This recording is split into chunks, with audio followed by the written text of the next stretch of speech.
Hello, in this video I'm going to show you how to use the camera timer on the LENOVO K5 Play.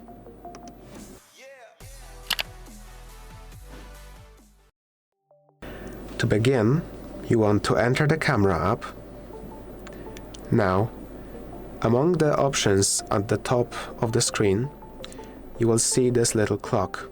You want to click it and choose between off, 3 seconds, 5 seconds or 10 seconds. After choosing, the next time you click the photo button, you will have a timer of the specified length before the photo is actually taken.